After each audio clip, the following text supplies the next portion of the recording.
Well, hello, welcome to I Love Gay today. And we're in Atlanta today, and we're here with Jim Fielding. How are you, Jim? I'm great. It's great to be here.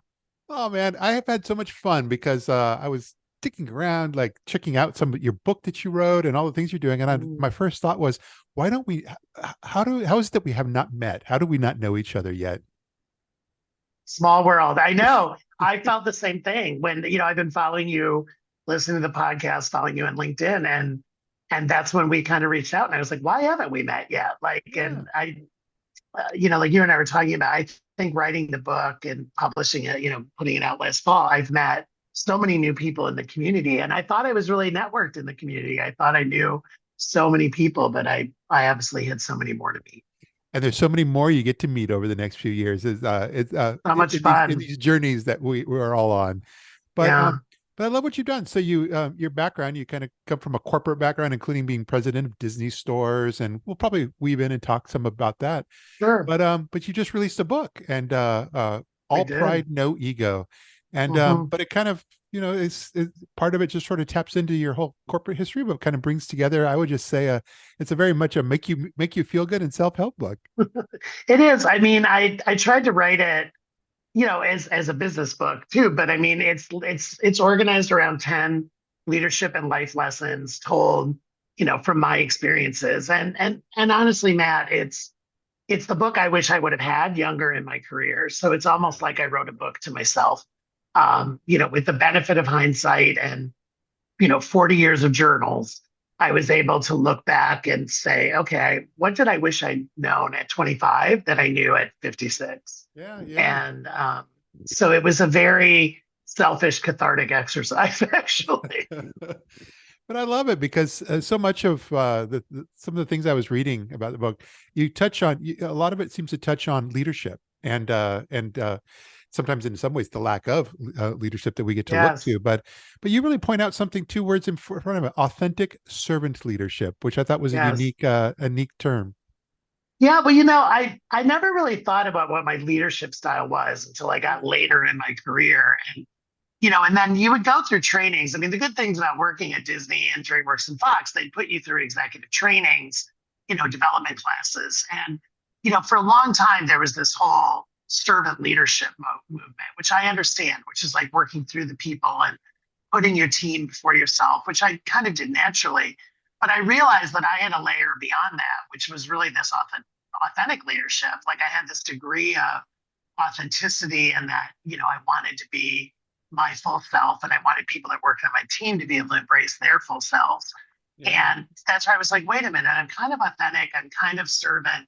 And that's really what, my mission now is helping people embrace their authenticity, whatever that authenticity is. And it's not just gender identification or sexual identity. I mean, we all have authentic stories. We all have quirks that make us uniquely us. And I always wanted to create cultures and workplaces where people felt psychologically safe enough to bring it, like bring all of them. As I used to say, the good, the bad, the ugly, uh, and be accepted unconditionally. And I felt like it was my job as a leader to create environments where people could do that. Yeah. Well, you also weave in two other terms that I noticed pop up. The word happiness, I liked that, So and much. but happiness and a lot of just kind of concepts of mental wellness, and especially which is very very appropriate in today's world. Well, and I think the pressure's on even more now post pandemic. I think we all suffered with mental challenges during the pandemic, whether people have admitted it or not. Yeah. And I think it's one of the things I love about the younger generation, particularly in the queer community, who, when I spend time on college campuses, high schools, like the younger people in their career, who they're just owning the fact that when they talk about work-life balance, which we've all talked about for years, they're also talking about mental work-life balance, right? Not Yeah. just Yeah. physical, and that they want to be, again, psychologically safe. And when I was making early decisions in my career, younger in my career, it was really about what was the job, what was the pay, where was it? It wasn't really about mental health. Yeah. It wasn't really about was there mission vision alignment with my personal mission vision, right? But spending time with younger people, including my own nieces, um, listening to how they make decisions about where they're going to live, what job Yeah. they want, the company they're going to work for. They have different filters than we had. Yeah. And I love learning that from Yeah. And one of the parts that I I found near and dear to my heart, it's you're an Ohio native, but them. you're just you Yes. brought your Midwestern roots and then you were in Los Angeles, you lived in Los Angeles for what, 20 some plus years? 25 years in California, almost 19 in LA. Yeah, and the thing that the takeaway before we even started this interview that I loved was that you found yourself feeling right at home in Pasadena with all those Midwesterners around you. And I try to All the tell people that. Midwesterners, yes. I try to And tell the people that Midwestern even the houses look Midwestern in Pasadena. They don't look Californian. And the people trees, we were talking about the trees, the maple trees and the oak trees. I was like, wait yeah, a minute, this feels like home. no, people on the outside have no clue that those of us that are born and raised in Los Angeles area, especially LA as opposed to Northern California, but we're quite Yes. boring and but we're very much we come from Midwestern stock. Midwestern almost all our Yeah. parents come from the Midwest. So They all migrated in some ways, right? And yeah, we were talking about, being a kid in Toledo, Ohio, growing up watching the Rose Parade.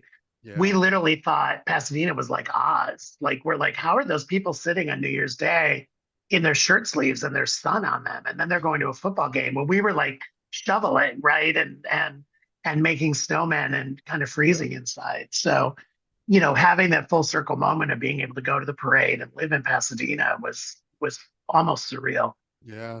But I have a feeling that's probably a little key to some of your success is just that humbleness that you Yeah. probably that I could tell comes through. But Yeah. but it's not just that, but I mean it's you bringing that, these elements to the table, but then you're really kind of also trying to push some boundaries. And I know also a big part of it is talking more about, bringing some of the C-suite representation Mm. in the LGBT world and board associations. And but you've been very active in that, especially lately. Yeah. I mean, we're horribly represented in the C suites and particularly in board of directors, particularly in publicly traded board of directors and in the Fortune 500, the Fortune 1000.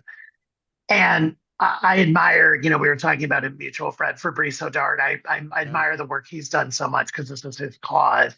And I love the fact that we're talking about it because I think that corporations are missing out on such a talent pool by whether it's inherent biases. I don't really think it's like stated biases, but I think the C-suite and board of directors is kind of the last bastion of the patriarchy in a way, not to sound like the Barbie movie, but the white male patriarchy. It's very, and I think women have the same issue and people of color have the same issue. Like when you look at the percentage of the population of the different groups, Yeah. those percentages do not match in the C-suite or board of directors. And I'm not even saying it has to be a one-to-one, Yeah. but even if you use 10% of the population identifies as queer, we're under 1% representation on boards and in the C-suites of Fortune 500.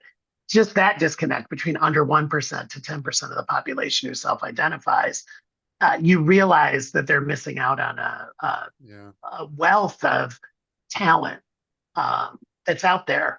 And I realized when I got to the CEO job at Claire's after Disney Store, it didn't really ever dawn on me. But then I woke up and I was like, oh, I'm an out queer CEO of a large, global company. Yeah. And that I felt like I had a responsibility then to turn around and help lift others up, Yeah. that I had made it. And that I needed to turn around and help the community. And I think that's still where I am today. Yeah, with your book, and then also just like you said, Yeah. uh, bridging over from your book into some of the organizations and worlds, whether it's the LGBTQ board association with Fabrice, and Mm-hmm. also Out Leadership, Out and Equal, but they're all trying to Mm-hmm. push that, yeah, push the boundaries, carry on that narrative, and do a lot of education so that folks across I the think it's board educate. understand. Yeah, I love that, Matt. It's education and storytelling. I mean, I think that's the history of our community, Yeah, and we have to have tenacity and we have to have persistence because we have to keep telling the story. And there is change. I mean, there's more representation today than there was 5 years ago, definitely more than 10 years ago. And, I think, I write in the book that just by living, first off, by writing the book, but then by living the way that I live, you kind of become an advocate and an activist, whether you want to be or not. yeah, And I want to be, especially me after 25 years in California, moving to the South, moving to Atlanta, I Yeah. wrote an opinion piece where the title was, "Did 25 years in California make me soft?" And the answer was yes. Yeah. Yeah. And that coming back to the South, moving to the South for the first time, I had to think again about, my safety, personal safety, like certain situations that you go into where you can't just assume everybody's an ally and it's a safe space. Like you really have to put that gaydar on again almost. Yeah. And Yeah. and people, new groups, new situations, new environments need to earn your trust in order for you to feel safe. And I love Atlanta. Atlanta is an amazing community, but surrounding Atlanta, not as much. Yeah. I know. Yeah. I love all this. And Sorry. no, most importantly, I'm looking forward to I have a feeling that now that we've connected, that since our circles kind of cross over each other, that we're going to meet here in the Yeah, real world I sometime. know. So I can't wait. I can't wait. Yeah, I definitely feel it. yeah. Yeah, like I said, it's been the gift of the book to Yeah. introduce me to new people and help me reconnect maybe with some old people that I'd lost touch with. And Yeah. it's been wonderful.